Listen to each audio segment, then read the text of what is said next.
What happens when humanity issues an ultimatum, and the silence that follows is more terrifying than any war cry. An alien empire just dismissed our ultimate demand, expecting a response from our legendary Ninth Fleet. But what they got was nothing, and the implications of that quiet response will send shivers down your spine. Imagine a galactic empire, unchallenged for millennia, suddenly faced with an ultimatum from a lesser species. Their arrogant dismissal is met not with a roar of defiance, but with an unnerving, profound silence from humanity's most powerful fleet. What you're about to discover is how this chilling lack of response has profoundly altered the future of interstellar relations forever. The emergency session of the Terran High Council had been in session for 72 hours straight. Ambassador Elena Vasquez stood at the center of the circular chamber, her weathered face illuminated by the holographic display of the Kepler sector, humanity's last stronghold in the Outer Rim territories. The crimson markers representing Xylosian fleet positions had multiplied exponentially over the past month, each one a dagger pointed at the heart of human civilization.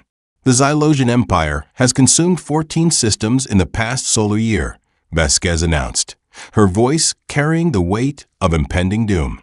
Arcturus Prime, New Geneva, the Centauri colonies, all gone. Their bioweapons don't just kill, they remake entire worlds in their image, transforming every living thing into extensions of their collective consciousness. The assembled representatives from Earth's remaining colonies shifted uncomfortably in their seats. They had all seen the classified reports. Entire planetary populations turned into hive-minded drones, their individuality stripped away as efficiently as their biology was rewritten. The Xylosians didn't conquer, they absorbed. Admiral Sarah Chun, commander of the Terran Defense Forces, stepped forward.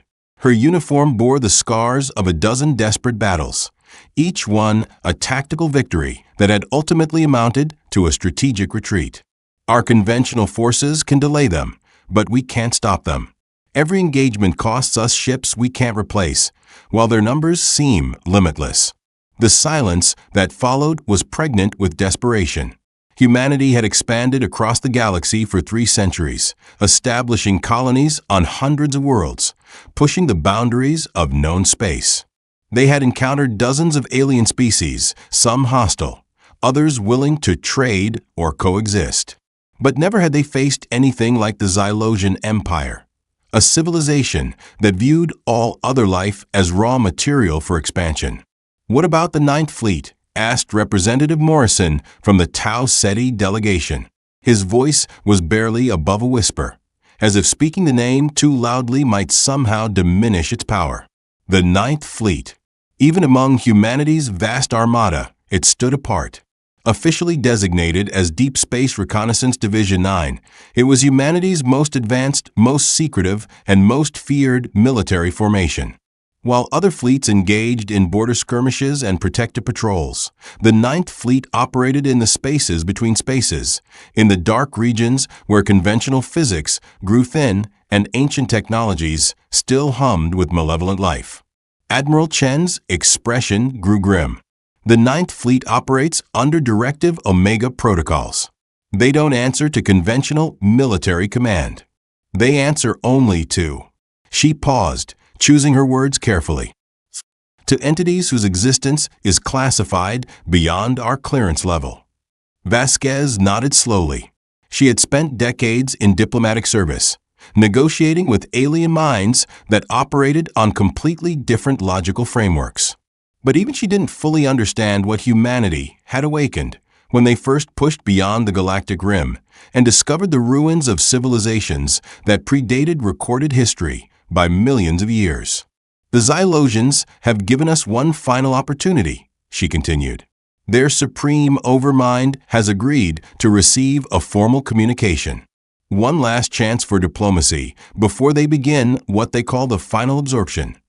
"What kind of communication?" asked Dr. Elizabeth Harper, the Council's xenopsychologist. Her expertise in alien behavioral patterns had proven invaluable in previous negotiations, But the Xylosians operated on principles that defied conventional understanding. Vasquez activated another hologram, this one showing a massive alien structure that dwarfed entire star systems.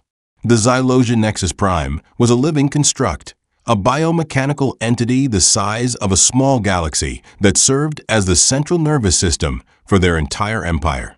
From within its organic corridors, the Supreme Overmind directed the actions of trillions of drone ships across hundreds of thousands of light years. An ultimatum, Vasquez said simply. We offer them a choice: cease their expansion into human space or face the consequences.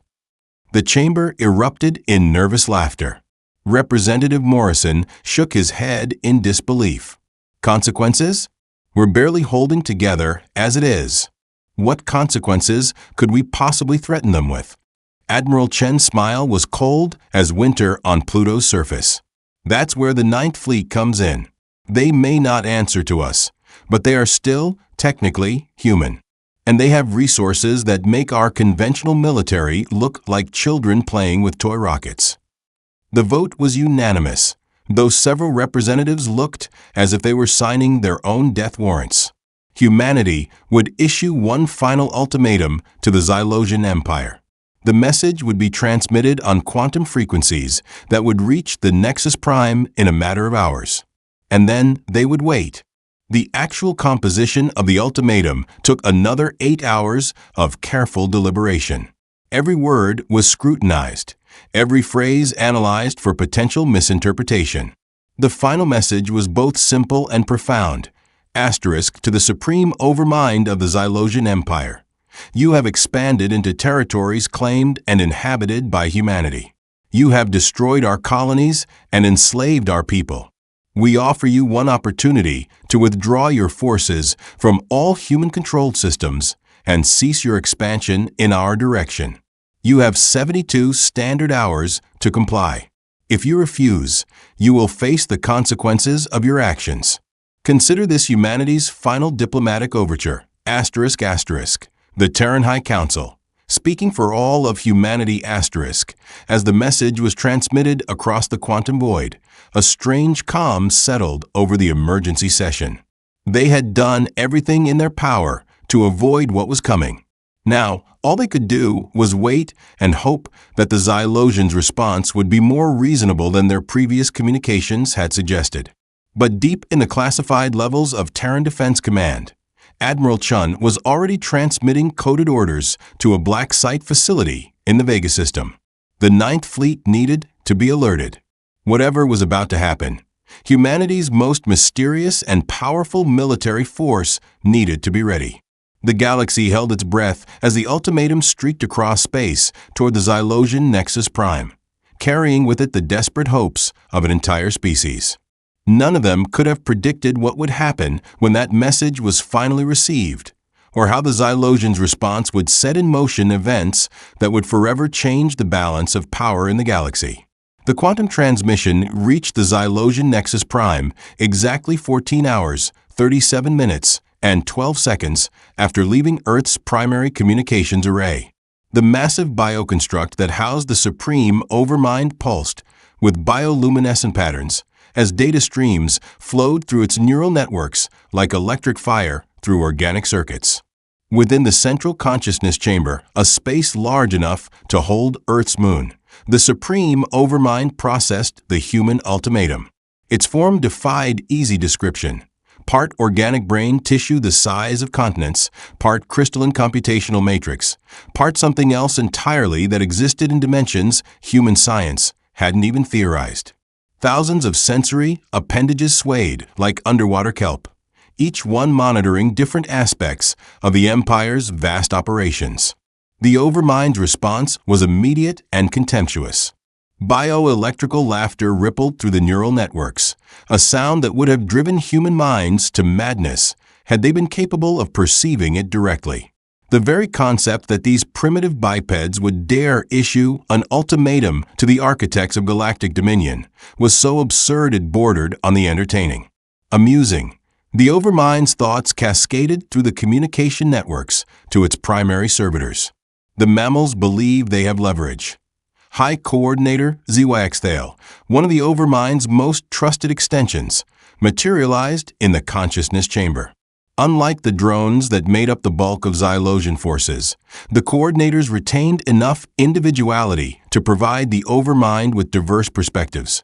Carefully controlled diversity, of course. ZYXTHAL's form was humanoid enough to be recognizable, but wrong in fundamental ways that made it deeply unsettling. Its skin shifted between organic flesh and metallic scales, and its eyes were compound structures that could perceive across 17 different dimensional phases. Supreme One, ZYXTHAL's voice harmonized across multiple frequencies. Shall we accelerate the absorption timetable? Their defiance suggests they may attempt some form of desperate resistance. The Overmind's amusement deepened. Asterisk review their military capabilities once more. I wish to savor the full scope of their delusion.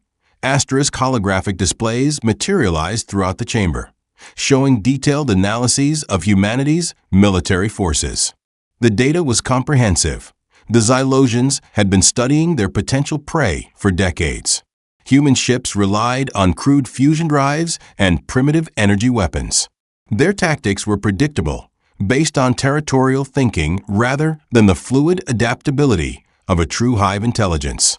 Most amusing of all, they still thought in terms of individual survival rather than collective optimization. Their largest battle groups consist of approximately 200 vessels, ZYXTHAL reported. Their most advanced weapon systems are barely capable of penetrating our bioarmor. At current absorption rates, we estimate complete integration of their species within 18 standard cycles. And yet, the Overmind mused, they speak of consequences. Perhaps they refer to some form of scorched earth protocol, suggested another coordinator, Velmari, whose specialty was psychological warfare. Many inferior species attempt to deny us resources through self-destruction when they realize absorption is inevitable. The Overmind considered this. It had encountered such tactics before, civilizations so desperate that they would destroy their own worlds rather than allow the Xylosians to harvest them. Such actions were ultimately futile, of course. The Empire had technologies that could reconstruct entire biospheres from atomic residue, but the temporary delays could be irritating. Access their deep military files, the Overmind commanded. I want to know everything about their fleet dispositions, their classified weapons programs, their contingency plans. The data streams intensified as Xylosian infiltration protocols activated. Their biotechnological probes had been embedded in human communication networks for years, invisible and patient. Within minutes, the most classified secrets of the Terran Defense Forces were flowing through the Overmind's consciousness. The standard fleet formations held no surprises. Earth's primary battle group stationed at Sol, the defensive squadrons protecting the core worlds, the patrol fleets maintaining order along the frontier, all exactly as their external intelligence had suggested. But as the data streams reached the deepest classification levels, something unexpected emerged. Interesting, the Overmind's thoughts carried a note of genuine curiosity. What is this Ninth Fleet? ZYXTHAL's form shifted as it processed the limited information. The records are incomplete, Supreme One. Classification levels beyond our current penetration capabilities. This was unusual. The Xylosians had never encountered a human information system they couldn't eventually crack.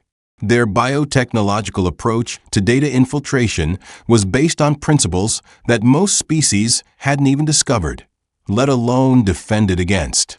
Show me what we can access. Fragmentary files appeared in the holographic displays. Fleet designation, Deep Space Reconnaissance, Division 9. Personnel, classified. Vessel composition, classified.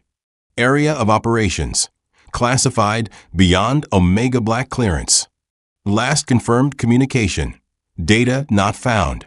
This is curious, Velmari observed. Even their own military command structure seems to have limited information about this formation. The Overmind's attention focused more intently. In its vast experience consuming civilizations across the galaxy, it had learned to be wary of anomalies. Species that survived long enough to develop interstellar travel usually had some form of final contingency, some desperate last resort they hoped would save them when conventional resistance failed. Usually, these proved to be irrelevant nuclear weapons, biotoxins, artificial intelligence uprisings. Primitive solutions from primitive minds. But this felt different. Increase infiltration priority on this Ninth Fleet, the Overmind commanded. I want complete intelligence before we finalize our response to their ultimatum. Hours passed. The biotechnological probes burrowed deeper into human networks, following data trails and exploiting security vulnerabilities. But the deeper they went, the stranger the situation became. References to the Ninth Fleet appeared in the most classified documents, but always obliquely, always incompletely. Even high-ranking military officials seemed to know little beyond the fleet's designation.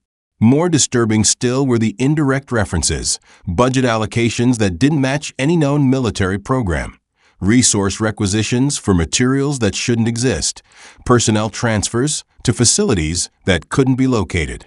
It was as if the Ninth Fleet operated in a parallel structure alongside the official Terran military, connected but separate.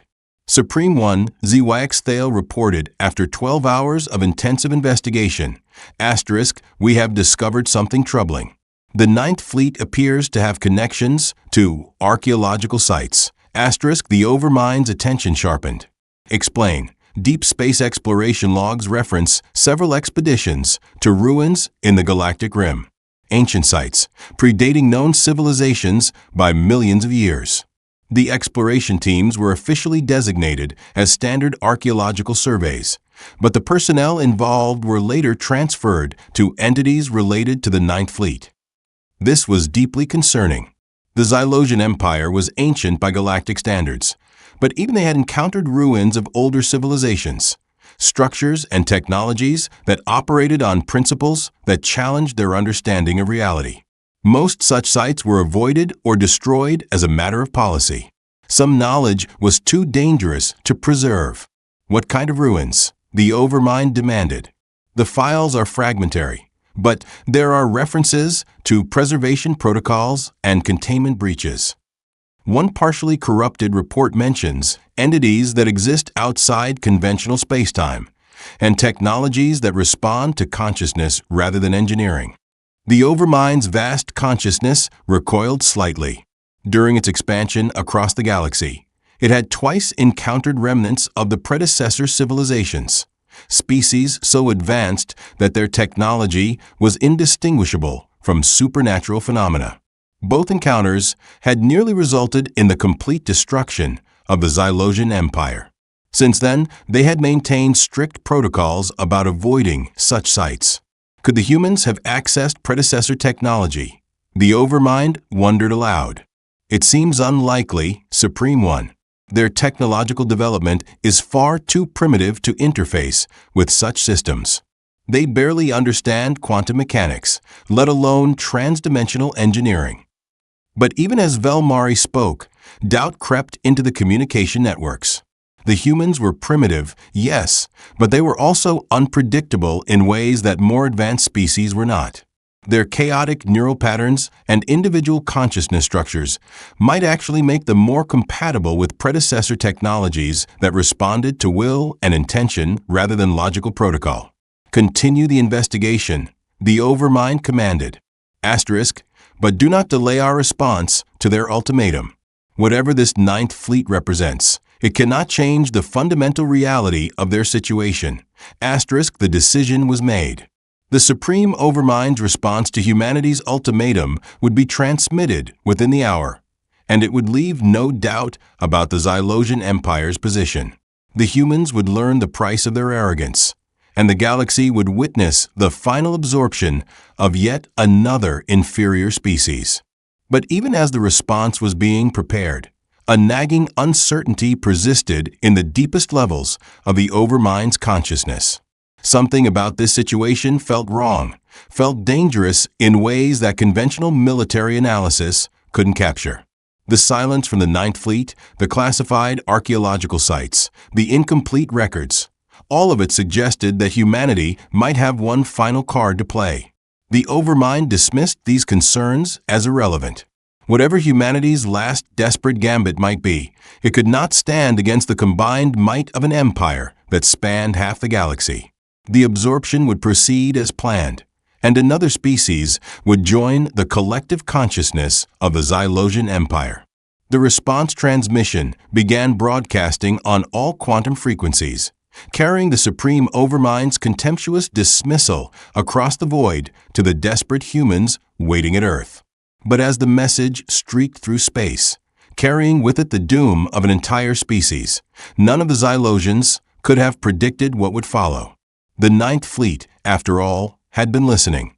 The Xylosian response arrived at Earth's primary communications array exactly 67 hours and 43 minutes after humanity's ultimatum had been transmitted.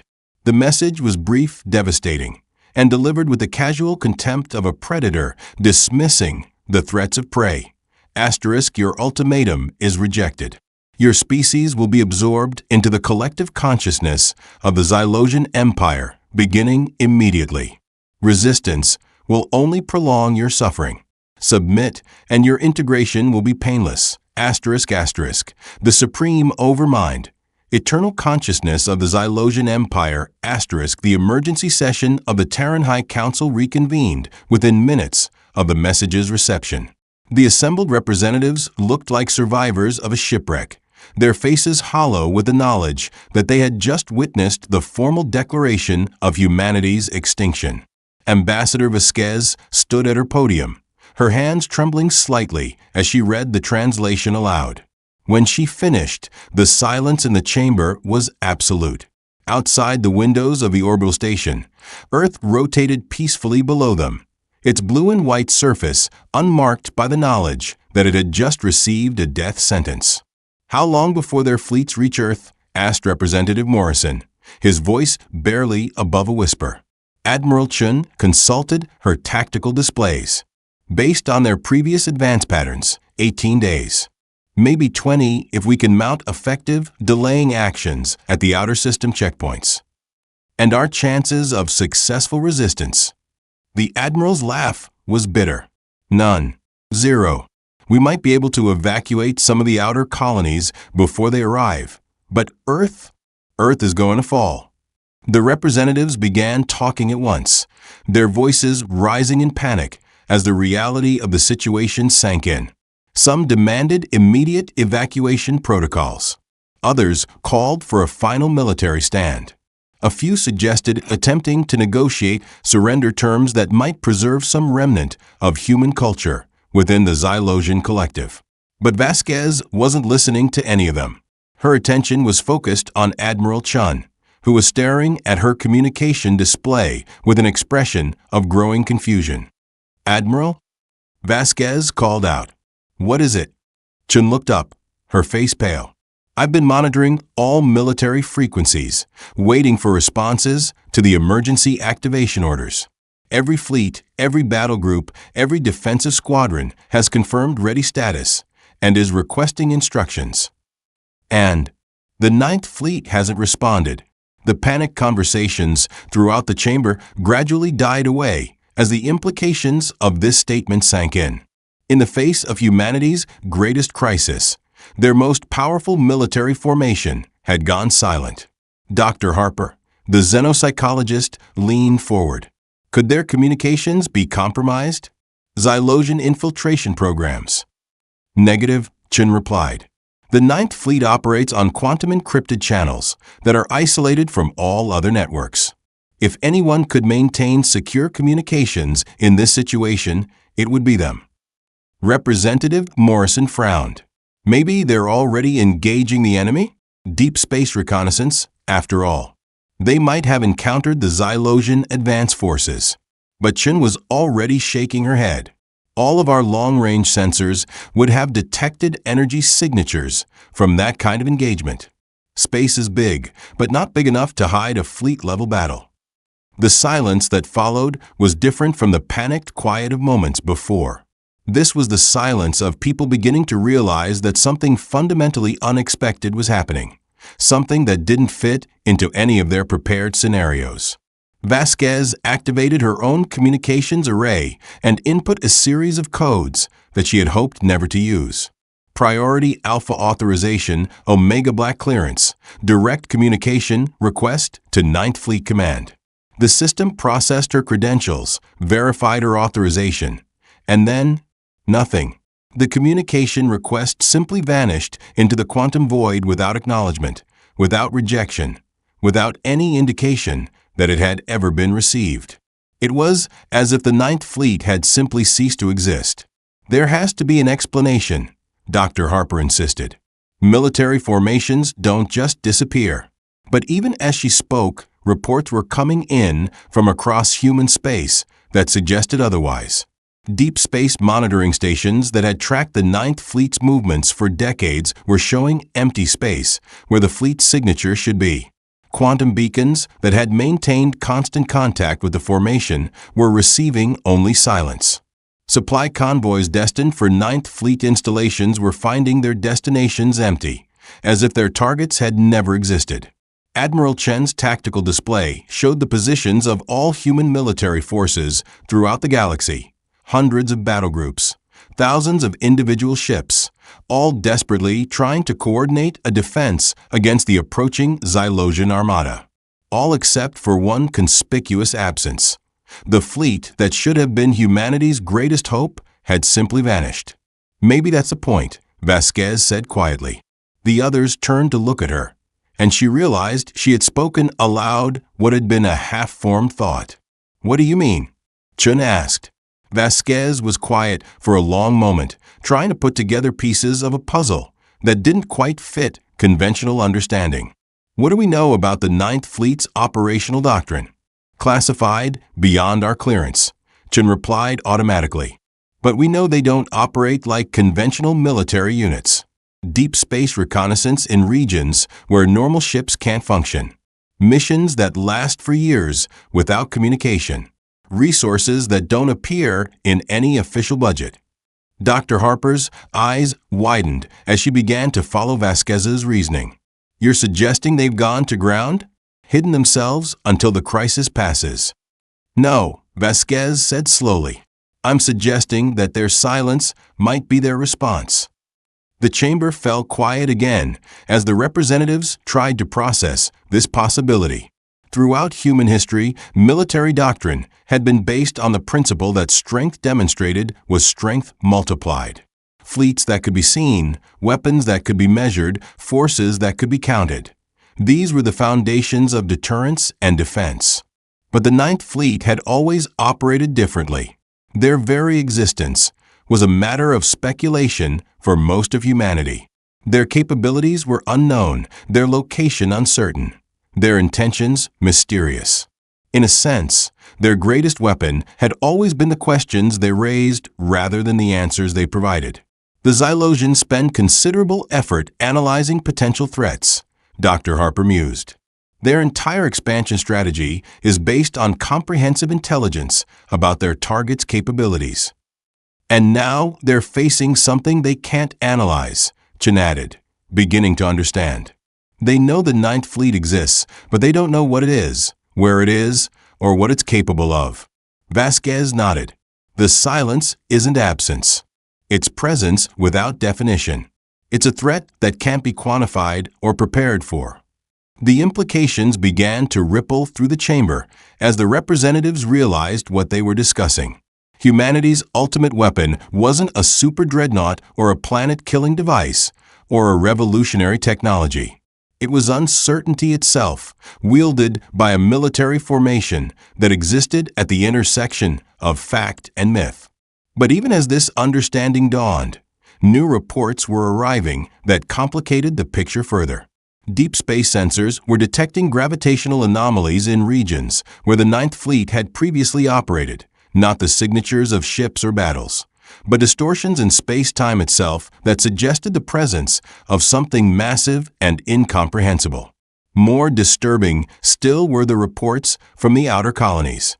Citizens were reporting dreams of vast shapes moving in the space between stars, visions of technologies that hurt to look at directly, whispers in languages that predated human civilization by eons. The reports were dismissed as hysteria brought on by the crisis, but the consistency of the accounts across multiple star systems suggested something more significant was happening. "Admiral," Dr. Harper said carefully, "what exactly do we know about the archaeological sites that the Ninth Fleet has investigated?" Chun hesitated, clearly debating how much classified information she could reveal. Finally, she activated a holographic display showing a star chart of the galactic rim. Dozens of systems were marked with symbols that pulsed with an ominous red light. "Predecessor ruins," she said quietly. "Structures and technologies left behind by civilizations that existed millions of years before humanity evolved. Most of them are quarantine sites, too dangerous for normal investigation." "But not for the Ninth Fleet?" "The Ninth Fleet specializes in unconventional operations. They have resources and capabilities that exist outside normal military doctrine." Vasquez felt a chill run down her spine as she began to understand the true scope of what they were dealing with. They're not just a military formation, are they? They're something else entirely. Before Chun could respond, alarms began sounding throughout the orbital station.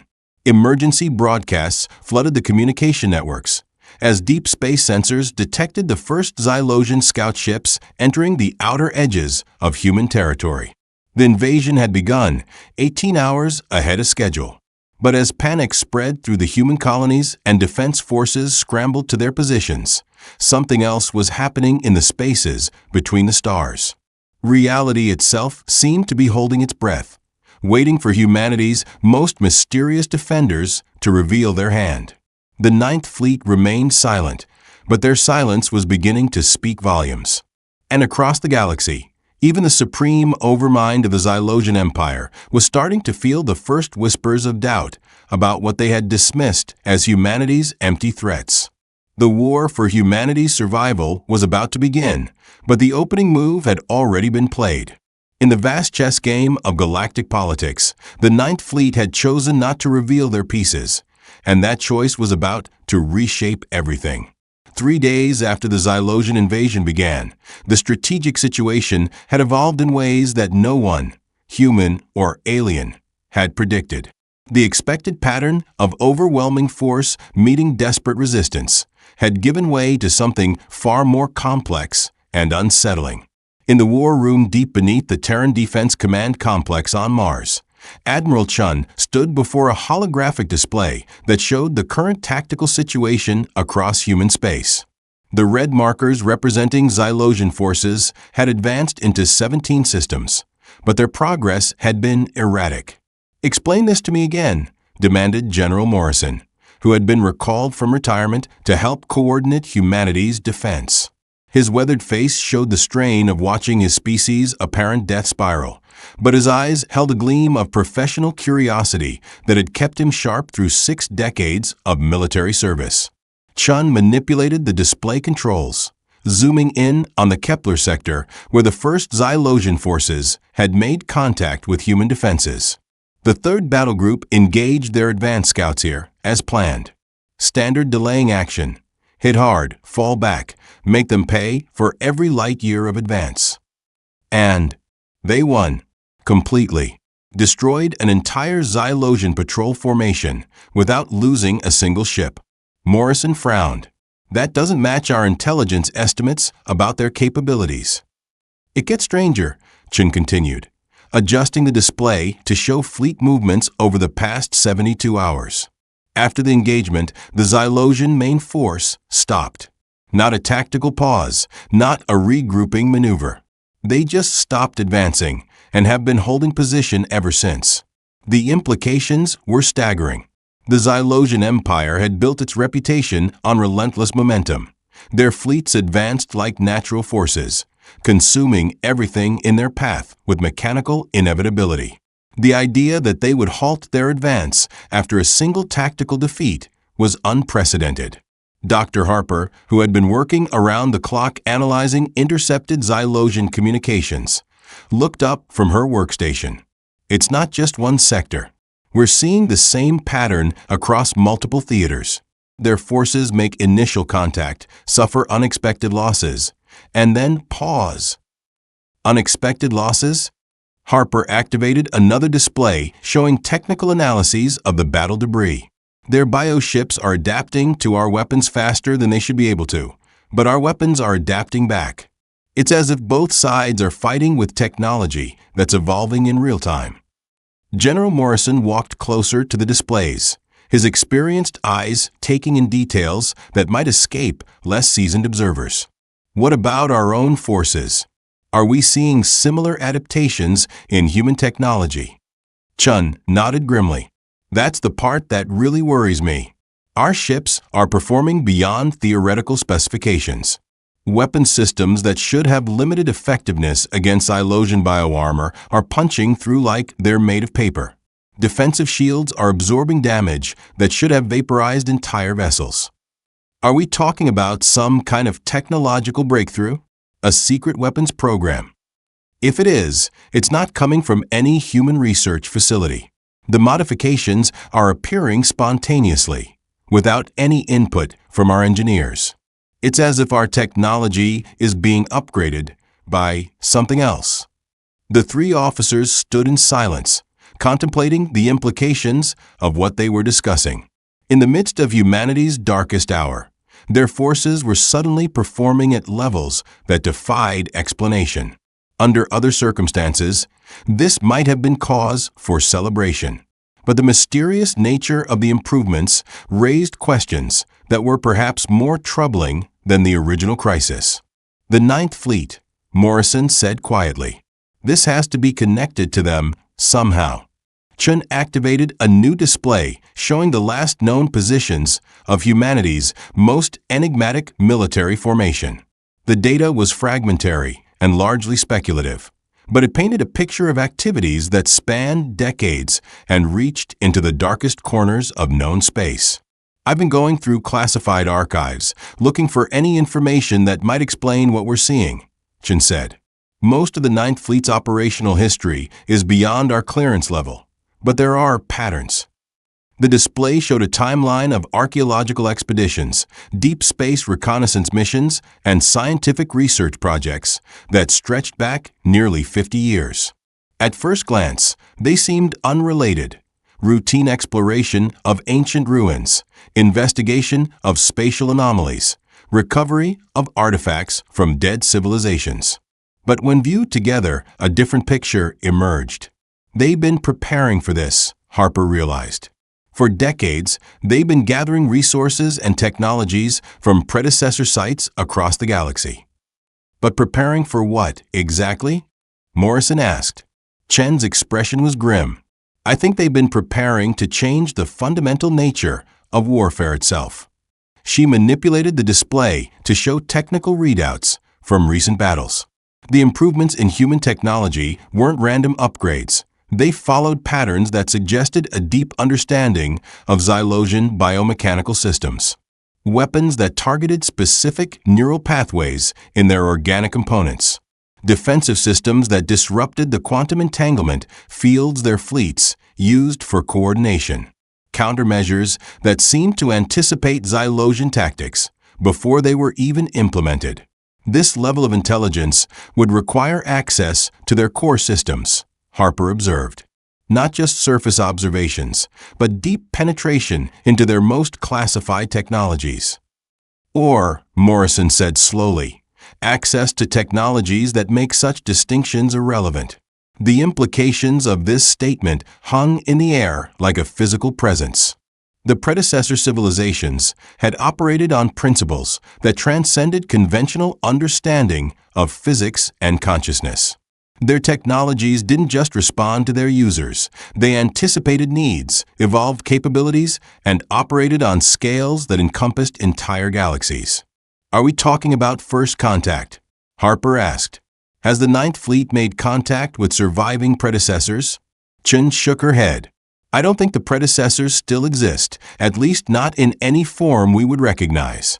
But their technologies, some of them, are still active. still waiting for someone with the right kind of consciousness to activate them. The war room's main communication array suddenly crackled to life, broadcasting an emergency signal from the Vega system. Admiral Chun accepted the transmission, and the holographic image of Captain Sarah Martinez materialized in the center of the room. "Admiral," Martinez said, her voice tight with barely controlled excitement, "you need to see this." The transmission shifted to show external camera feeds from Martinez's flagship, the heavy cruiser Defiant. In the space before them, where their sensors had detected empty void just hours earlier, structures were materializing out of nothing. They were unlike anything in human or Xylosian design philosophy. Geometries that seemed to exist in too many dimensions simultaneously, surfaces that reflected light in impossible directions, conduits of energy that pulsed with patterns that hurt to look at directly. The structures were beautiful and terrifying in equal measure, clearly technological, but operating on principles that transcended conventional engineering. "How long has this been going on?" Chun demanded. "Started about 20 minutes ago," Martinez replied.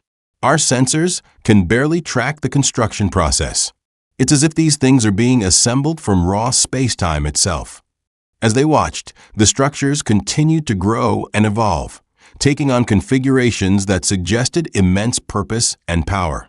But most remarkable of all was what began emerging from the structure's docking bays, ships that were recognizably human in origin but transformed beyond easy recognition. The vessels of the Ninth Fleet had returned, but they were no longer entirely human constructs. Their hulls bore markings and modifications that seemed to shift and change as observers watched them. Their energy signatures were unlike anything in human databases, suggesting power sources that operated on principles beyond current understanding. "Admiral Chun," came a new voice over the communication channel, speaking in tones that carried harmonics no human throat should have been able to produce. "This is Fleet Commander Yusuf Okafor, 9th Fleet. We are ready to begin the next phase of operations." Chun found herself unable to speak for several seconds. Commander Okafor had been a rising star in the Terran Navy 15 years ago, before being transferred to classified operations that took him beyond the reach of normal communication. Hearing his voice now, changed in ways that suggested experiences beyond human comprehension, was profoundly unsettling. "Commander Okafor," she finally managed, "what is your status? What are your intentions?" "Our status is evolved, Admiral. Our intentions are the preservation of humanity through means that conventional military doctrine cannot encompass. The Xylosian Empire believes they understand the nature of this conflict. They are incorrect." The transmission ended abruptly, leaving the three officers staring at the display in stunned silence. The implications of what they had witnessed were staggering. The Ninth Fleet hadn't just been preparing to fight the Xylosians. They had been preparing to transcend the very nature of the conflict itself. "My God," Morrison whispered. "What have they become?" Dr. Harper was the first to break the silence that followed. Her xenopsychological training had prepared her to analyze alien mindsets, but this was something entirely different. Humanity itself transformed into something beyond easy categorization. "The archaeological sites," she said slowly. "They didn't just study predecessor technology. They integrated with it." Chun nodded grimly. "The question is, are they still human enough to be on our side?" Before anyone could respond, alarms began sounding throughout the command center. The holographic displays lit up with new data streams showing massive gravitational distortions throughout the galaxy. Space itself was being reshaped on a scale that dwarfed anything in recorded history. And in the depths of the Xylosian Nexus Prime, the Supreme Overmind was beginning to understand that it had made a catastrophic miscalculation. The Supreme Overmind of the Xylosian Empire had existed for over 3 million years, during which time it had absorbed the consciousness of billions of sentient beings and conquered territories spanning half the known galaxy. In all that time, it had never experienced anything resembling fear. Until now, The first indication that something had gone fundamentally wrong came when High Coordinator ZYXTHAL reported the inexplicable halt of their advance forces. The Overmind's initial response had been contempt. Surely local commanders had simply grown overcautious in the face of unexpectedly effective human resistance. But as reports continued to flood in from across multiple theaters, a different picture began to emerge. Show me the tactical analysis of the Kepler engagement, the Overmind commanded. ZYXTHAL's form shifted nervously as it projected the battle data into the consciousness chamber. Supreme One, the analysis is troubling. The holographic replay showed the encounter in devastating detail. The Xylosian patrol formation, consisting of 17 bioships each the size of a human city, had approached the third battle group with standard absorption protocols. They should have overwhelmed the human defenders through sheer mass and superior technology. Instead, they had been systematically dismantled. The human weapons had targeted specific neural pathways in the bioships with surgical precision, as if the attackers possessed complete technical specifications for Xylosian biomechanical systems. Defensive systems that had never failed before were rendered useless by countermeasures that seemed to anticipate every possible adaptation. Most disturbing of all was the nature of the human ships themselves. Visual analysis showed vessels that were recognizably Terran in design, but enhanced with modifications that didn't appear in any database. Hull configurations that dispersed Xylosian energy weapons like light through a prism. Propulsion systems that operated on principles the Empire's scientists couldn't identify. This is impossible, the Overmind declared. Their technological base lacks the foundation for such innovations. That is what our analysis concluded as well, Supreme One, ZYXTHAL replied carefully, which suggests the technology originated from elsewhere. The Overmind's vast consciousness recoiled from the implications. There were very few sources in the galaxy that could provide technology superior to Xylosian bioengineering. Most of them were entities the Empire had learned to avoid through hard experience. Continue the investigation into their Ninth Fleet, the Overmind commanded. I want to know everything about their archaeological activities. The investigation proceeded with renewed urgency, but the results only deepened the mystery. The humans had indeed been systematically exploring predecessor ruins across the galactic rim, but their approach had been unlike any other species the Xylosians had encountered. Rather than simply studying the ancient sites, they had been interacting with them. Explain, the Overmind demanded when Velmari presented the findings. The sites show signs of activation, Supreme One. Technologies that have been dormant for millions of years have been awakened. The humans didn't just recover artifacts, they formed some kind of relationship with the predecessor systems. This was deeply alarming. The Xylosian Empire's expansion had been carefully planned to avoid predecessor sites precisely because such technologies were unpredictable and dangerous. The few times they had encountered active predecessor systems, the results had been catastrophic. Entire Xylosian fleets had been lost, not destroyed, but simply changed into something else entirely. Show me the current disposition of human forces, the Overmind commanded. The tactical displays materialized, showing the positions of Terran military units throughout the galaxy. At first glance, the situation appeared favorable to the Empire. Human forces were badly outnumbered and operating from defensive positions that could be systematically reduced. But as the Overmind studied the data more carefully, disturbing patterns began to emerge. The human fleets weren't just defending their territory. They were positioned at specific coordinates that formed geometric patterns across multiple star systems. The arrangements didn't follow standard military doctrine. Instead, they resembled the mathematical structures the Empire had encountered at predecessor sites. What is the significance of these formations? The Overmind asked. Unknown, Supreme One, ZYXTHAL admitted. But the patterns are expanding. Human forces are moving to new positions that extend the geometric relationships across larger areas of space. As if responding to some invisible signal, new data streams began flowing through the Overmind's consciousness. Deep space sensors were detecting gravitational anomalies throughout the galaxy, not the signatures of fleet movements or weapons discharges, but fundamental distortions in space-time itself. Impossible, the Overmind repeated, but its certainty was beginning to waver. The anomalies were centered on the coordinates where human fleets had positioned themselves, but they extended far beyond the immediate area of any single star system.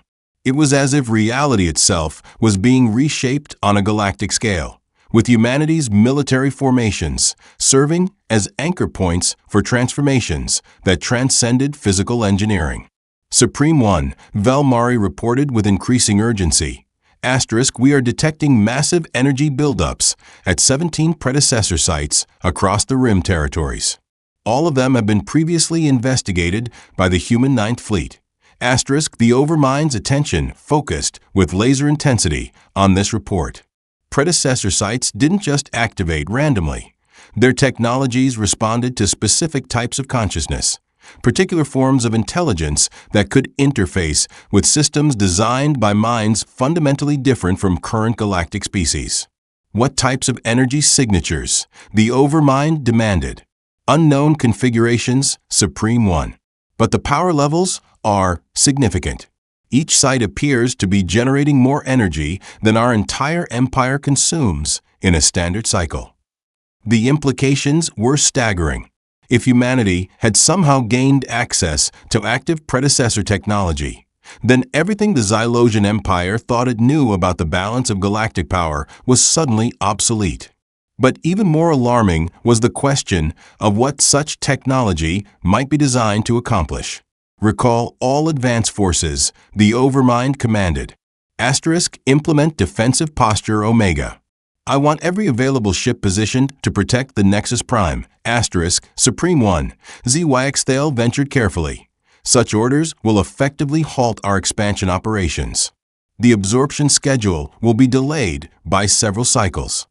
The absorption schedule is irrelevant if we do not survive to implement it. As the Overmind's orders cascaded through the Empire's command structure, causing massive fleets to abandon their offensive operations and withdraw toward the galactic core, new developments were unfolding that would make even these dramatic measures insufficient. In the Vega system, the structures that had materialized around the Ninth Fleet were continuing to grow and evolve.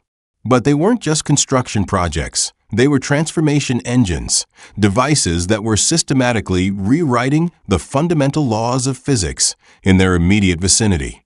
Space around the Ninth Fleet was becoming different. Light followed curved paths that defied conventional geometry. Matter and energy existed in states that shouldn't have been possible. And from within this bubble of altered reality, ships emerged that bore only superficial resemblance to anything that had ever been called human technology. We have underestimated them, the Overmind admitted to itself, a thought that would have been inconceivable just days earlier. The question is, have we underestimated them fatally? The answer would come soon enough. Across the galaxy, the geometric patterns formed by human fleet positions were approaching completion. The predecessor sites were reaching critical energy thresholds. And in the depths of space where the Ninth Fleet conducted its mysterious operations, something was preparing to emerge that would forever change the nature of warfare itself. The Xylosian Empire had dismissed humanity's ultimatum with contemptuous laughter. But as the scope of humanity's actual capabilities began to reveal itself, that laughter was dying in their throats. The silence of the Ninth Fleet had been more than a psychological weapon. It had been the sound of a trap closing, and the Xylosians were beginning to realize they might be the ones caught inside it. Chapter 6. The lingering echoes the transformation began at exactly 1447 Galactic Standard Time, when the geometric patterns formed by human fleet positions achieved perfect mathematical alignment. Across 17 star systems, reality itself seemed to take a deep breath, and then exhaled something entirely new. On Earth, in the emergency session chamber of the Terran High Council, Ambassador Vasquez watched the impossible unfold on her holographic displays. The readings made no sense according to conventional physics, but they painted a picture of unprecedented scope and ambition. The entire galactic arm is being restructured, Dr. Harper reported, her voice filled with equal parts awe and terror. The Ninth Fleet isn't just fighting the Xylosians, they're changing the fundamental rules of engagement. Admiral Chen stood transfixed as data streams showed the emergence of what could only be described as a new form of space itself. In regions where human fleets maintained their geometric formations, the laws of physics were being systematically rewritten. Faster-than-light communication became instantaneous across any distance. Energy weapons that should have dissipated over interstellar ranges maintained full coherence indefinitely. Defensive fields that drew their power not from conventional reactors, but from the quantum vacuum itself. It's not just military technology, Chen realized. They're creating spaces where human consciousness can directly interface with reality. The implications were staggering. For millions of years, intelligence had been constrained by the physical laws of the universe. Thoughts remained trapped within biological neural networks. Will and intention could only affect the material world through crude mechanical interfaces. But the Ninth Fleet had somehow transcended these limitations entirely. In the Vega system, Commander Okafor's transformed fleet was demonstrating capabilities that redefined the concept of warfare. Ships that existed in multiple dimensions simultaneously, making them impossible to target with conventional weapons. Crew members whose consciousness had been expanded to encompass entire star systems, allowing for coordination and reaction times measured in quantum intervals rather than seconds or minutes. But perhaps most remarkable of all was what wasn't happening. Despite possessing technology that could have annihilated the Xylosian Empire in moments, the Ninth Fleet was exercising restraint that suggested profound wisdom rather than mere mercy. We do not seek the destruction of the Xylosian Empire. Commander Okafor's voice resonated through quantum channels that reached every human facility in the galaxy. We seek its education, the supreme overmind, monitoring these transmissions from the depths of the Nexus Prime, experienced something it had never felt before: humility. The vast consciousness that had dominated half the galaxy suddenly found itself in the position of a student facing teachers whose lessons operated on scales beyond its comprehension. "What do you want from us?" the overmind transmitted, abandoning the imperial arrogance that had characterized its communications for millennia. Ambassador Vasquez, now serving as coordinator for interspecies diplomatic relations, often reflected on the profound irony of how the crisis had resolved. Humanity's ultimatum to the Xylosian Empire had been born of desperation, but its fulfillment had required abandoning the very concepts of ultimatums and empire that had created the crisis in the first place. "We didn't defeat the Xylosians," she would tell new diplomatic corps trainees. "We convinced them to defeat themselves. Or rather, we convinced them to evolve beyond the need for victory or defeat."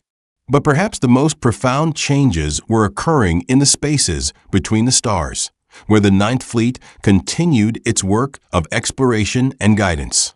No longer bound by the constraints of conventional physics or traditional military doctrine, they served as shepherds for a galaxy learning to transcend its own limitations.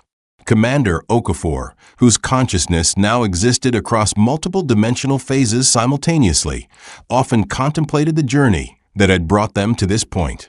The archaeological sites that had first revealed the predecessor technologies had become active centers of learning, where species from across the galaxy came to understand the deeper principles that governed conscious evolution. "The silence continues," he observed during a recent gathering of the transformed consciousness that humanity had become. But now it is the silence of potential rather than threat. The silence of infinity waiting to be explored. And in that silence, new wonders were constantly being born. Species that had warred for millennia discovered common ground in their shared struggles with consciousness and identity. Technologies that had once served only destruction were transformed into tools of creation and exploration. The galaxy itself was becoming something unprecedented, a conscious entity composed of countless individual awarenesses choosing to work together while maintaining their unique perspectives.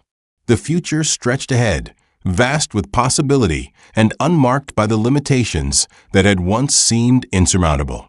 The silence of the Ninth Fleet had indeed been humanity's ultimate weapon, but not in any way their enemies could have anticipated. It had been the weapon of patience, of wisdom, of knowing when to act and when to wait. And in that silence, the greatest victory in galactic history had been achieved, not the defeat of enemies, but their transformation into something greater than anyone had dared imagine possible. The echoes of that silence would continue to reverberate across the galaxy for eons to come, a reminder that sometimes the most profound changes begin not with the roar of engines or the thunder of weapons, but with the quiet choice to become something more than what you were before. In the end, humanity's ultimatum had been ignored, but the silence that followed had spoken louder than any threat, and its message would reshape the destiny of every conscious being in the galaxy. The Ninth Fleet remained silent, but their silence had become the foundation upon which a new universe was being built. Ambassador Vasquez, now serving as coordinator for interspecies diplomatic relations, often reflected on the profound irony of how the crisis had resolved. Humanity's ultimatum to the Xylosian Empire had been born of desperation, but its fulfillment had required abandoning the very concepts of ultimatums and empire that had created the crisis in the first place. "We didn't defeat the Xylosians," she would tell new diplomatic corps trainees. "We convinced them to defeat themselves. Or rather, we convinced them to evolve beyond the need for victory or defeat." But perhaps the most profound changes were occurring in the spaces between the stars, where the Ninth Fleet continued its work of exploration and guidance. No longer bound by the constraints of conventional physics or traditional military doctrine, they served as shepherds for a galaxy learning to transcend its own limitations. Commander Okafor, whose consciousness now existed across multiple dimensional phases simultaneously, often contemplated the journey that had brought them to this point. The archaeological sites that had first revealed the predecessor technologies had become active centers of learning, where species from across the galaxy came to understand the deeper principles that governed conscious evolution. "The silence continues," he observed during a recent gathering of the transformed consciousness that humanity had become. But now it is the silence of potential rather than threat. The silence of infinity waiting to be explored. And in that silence, new wonders were constantly being born. Species that had warred for millennia discovered common ground in their shared struggles with consciousness and identity. Technologies that had once served only destruction were transformed into tools of creation and exploration. The galaxy itself was becoming something unprecedented, a conscious entity composed of countless individual awarenesses choosing to work together while maintaining their unique perspectives. The future stretched ahead, vast with possibility and unmarked by the limitations that had once seemed insurmountable. The silence of the Ninth Fleet had indeed been humanity's ultimate weapon, but not in any way their enemies could have anticipated. It had been the weapon of patience, of wisdom, of knowing when to act and when to wait. And in that silence, the greatest victory in galactic history had been achieved, not the defeat of enemies, but their transformation into something greater than anyone had dared imagine possible. The echoes of that silence would continue to reverberate across the galaxy for eons to come, a reminder that sometimes the most profound changes begin not with the roar of engines or the thunder of weapons, but with the quiet choice to become something more than what you were before. In the end, humanity's ultimatum had been ignored, but the silence that followed had spoken louder than any threat, and its message would reshape the destiny of every conscious being in the galaxy. The Ninth Fleet remained silent, but their silence had become the foundation upon which a new universe was being built.